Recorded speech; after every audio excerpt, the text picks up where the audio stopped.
मनीष कश्यप कौन है? मनीष कश्यप जब बिहार पुलिस उसे अरेस्ट करने आई तो गांव के जितने भी लोग थे वो पूरे के पूरे एरिया की घेराबंदी कर देते हैं, पुलिस वालों का घेराव कर देते हैं और मनीष कश्यप की गिरफ्तारी के खिलाफ विरोध करते हैं।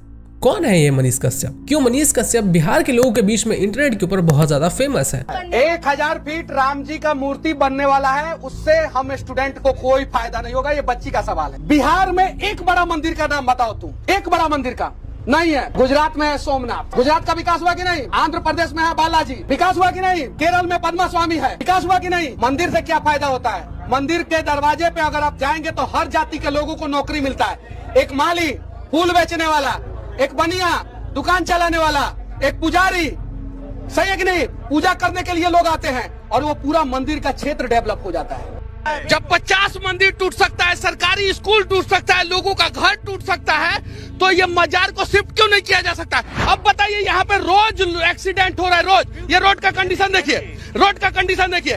दे दूंगा गिरफ्तारी तेजस्वी यादव जी, लेकिन 2025 में आपको मुख्यमंत्री जो बनने का सपना पाल के रखे हैं ना, नहीं बनने दूंगा, वादा करता हूँ। कराइए गिरफ्तार। आप चांदी का चम्मच लेके पैदा हुए हैं और मैं स्टील का चम्मच लेके पैदा हुआ हूँ। आपका चम्मच जो है महंगा हो सकता है, लेकिन मजबूती तो स्टील के चम्मच में ही होता है। जिस दिन आप बोलिएगा उस दिन गिरफ्तारी दे देंगे। हत्या थोड़ी किए हैं। आज मनीष कश्यप को बिहार पुलिस ने गिरफ्तार किया। गिरफ्तारी का रीजन ये है कि मनीष कश्यप के ऊपर बहुत सारे एफआईआर हुए हैं कि तमिलनाडु के अंदर काम कर रहे हैं माइग्रेंट वर्कर्स जो कि मेनली बिहार से हैं, उनके ऊपर अटैक हो रहा है, उनको मारा जा रहा है, पीटा जा रहा है, सिर्फ इसलिए क्योंकि वो बिहार से है या फिर हिंदी बोलते हैं। आई एम श्योर आप लोगों ने 1-1.5 सप्ताह पहले कहीं ना कहीं ये न्यूज जरूर सुना होगा कि जो माइग्रेंट वर्कर्स हैं तमिलनाडु में, उनको मारा जा रहा है, पीटा जा रहा है क्योंकि वो लोग हिंदी बोलते हैं। बाकी के राज्यों के बारे में तो मुझे नहीं पता, लेकिन जो लोग बिहार से होंगे उन्होंने ये न्यूज कहीं ना कहीं जरूर सुना होगा या देखा होगा। इसी खबर के ऊपर तमिलनाडु की पुलिस और बिहार पुलिस की सफाई आती है कि ये जो न्यूज है वो फेक है,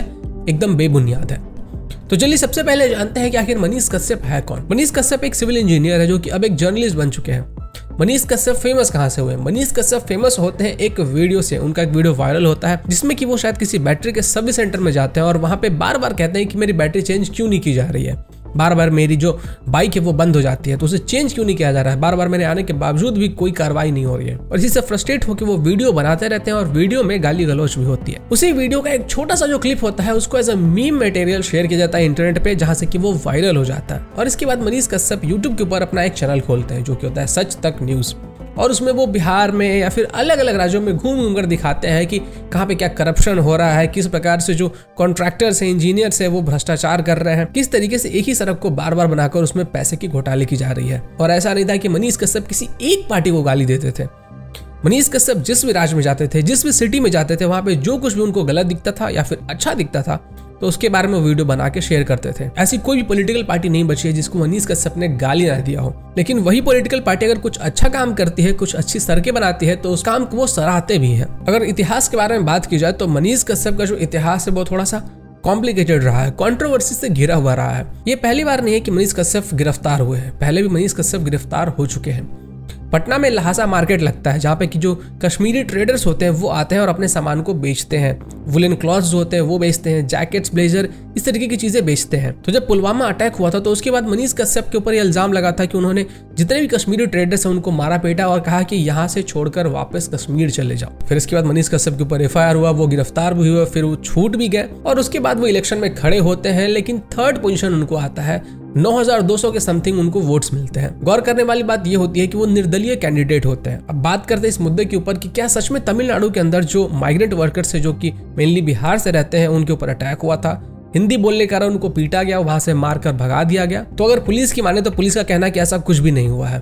बट एक न्यूज आर्टिकल मेरे हाथ लगा है, उस न्यूज आर्टिकल में पढ़ रहा था, उस न्यूज आर्टिकल में बताया गया है कि तमिलनाडु के अंदर ही कोयम्बटूर में 4 लोगों को गिरफ्तार किया गया था क्योंकि उन्होंने माइग्रेंट वर्कर्स के ऊपर अटैक किया था। लेकिन अगर इतिहास के पन्नों को पलट कर देखा जाए तो ये बिल्कुल आम बात है। साउदर्न पार्ट ऑफ इंडिया में चले जाओ या किसी अन्य राज्य में आप चले जाओ, जब भी कोई बिहार से माइग्रेंट वर्कर जाता है वहां पे काम करता है तो उसके ऊपर अत्याचार होता है। इसमें कोई नई बात नहीं है और ये सिर्फ और सिर्फ नाकामी दिखाता है बिहार गवर्नमेंट की। बिहार की गवर्नमेंट ने इंफ्रास्ट्रक्चर के लिए, जॉब के लिए कुछ खास काम नहीं किया है। अगर आप पिछले 10-15 सालों का डेटा उठाकर देखोगे तो ज्यादा जॉब्स जनरेट हुए नहीं है। जो सरकारी जॉब्स निकल के आते हैं, गवर्नमेंट जॉब्स निकल के आते हैं, उसमें भी धांधली हो जाती है। कहीं पे पेपर लीक हो जाता है तो कहीं पे पैसे देकर जॉब मिल जाती है।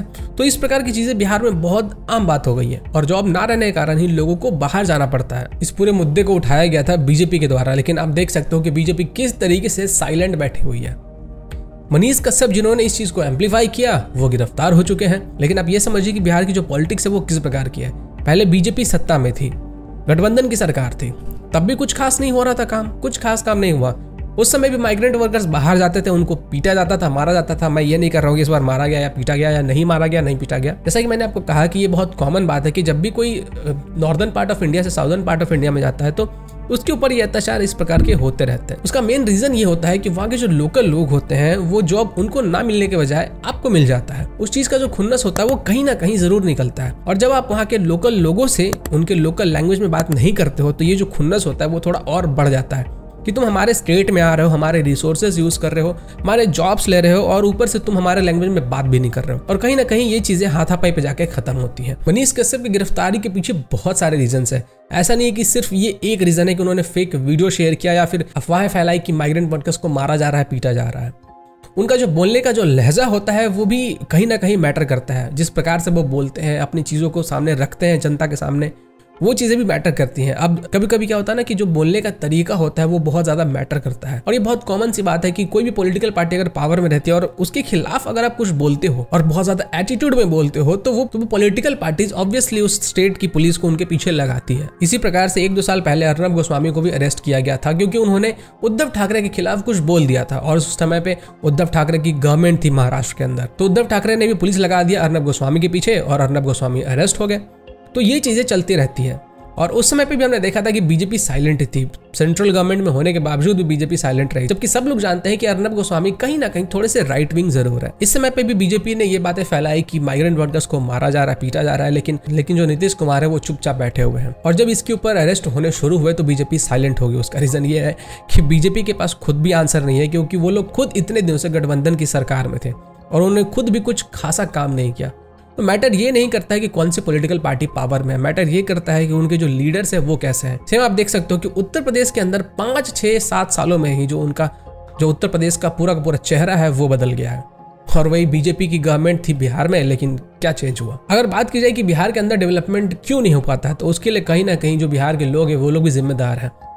बातें थोड़ी कड़वी लग सकती है लेकिन यही सच्चाई है। जब भी कोई इंडस्ट्री सेटअप होने के लिए बिहार में आती है तो उनके जो एम्प्लॉइज होते हैं, जो उनके मालिक वगैरह होते हैं, उनके साथ लूटपाट हो जाती है, उनसे छीना छोड़ी हो जाती है। तो ये जो इन्वायरमेंट बन चुका था आज से 5-10 साल पहले बिहार में, उसके कारण जो मैक्सिमम इंडस्ट्रीज है वो बिहार में आना नहीं चाहती है। जब तक बिहार की गवर्नमेंट ये अश्योर ना कर दे कि बिहार के अंदर जो इंडस्ट्रीज है वो सेफ रहेंगी, उनके एम्प्लॉइज के साथ, उनके मालिक के साथ या किसी के साथ भी छेड़छाड़ नहीं होगा, पैसे की छीना छोड़ी नहीं होगी, रॉबरी नहीं होगी, डकैती नहीं होगी, तब तक तो आप भूल जाओ कि इंडस्ट्रीज बिहार में आने वाले हैं। अगर बात की जाए गवर्नमेंट जॉब की तो सब लोग गवर्नमेंट जॉब पे तो रिलाई हो नहीं सकते। करीब 2 से 3% ही टोटल गवर्नमेंट जॉब है। मनीष कश्यप के अरेस्ट में मेनली देखा गया कि जो लेफ्टिस्ट है, जो भी लेफ्ट के पार्टीज है, उनके जो सपोर्टर्स है वो ज्यादा खुश हो रहे हैं। उसका रीजन ये है कि मनीष कश्यप के बहुत सारे ऐसे फोटोज है जो कि आरएसएस के कार्यालय के हैं, कि वो आरएसएस के कार्यालय में वो फोटोज वायरल हुए। फिर मनीष कश्यप के कुछ ऐसे ट्वीट्स जो कि पोटेशियम ऑक्साइड्स के खिलाफ थे वो वायरल हुए। तो जितने भी लेफ्टिस्ट है वो सब खुश हो रहे हैं कि मनीष कश्यप को अरेस्ट किया जा रहा है। बाकी पूरा मामला मैंने आप सब लोगों के सामने रख दिया है, शुरुआत से लेकर अंत तक। आप लोग बताइए, आप लोग क्या सोचते हैं,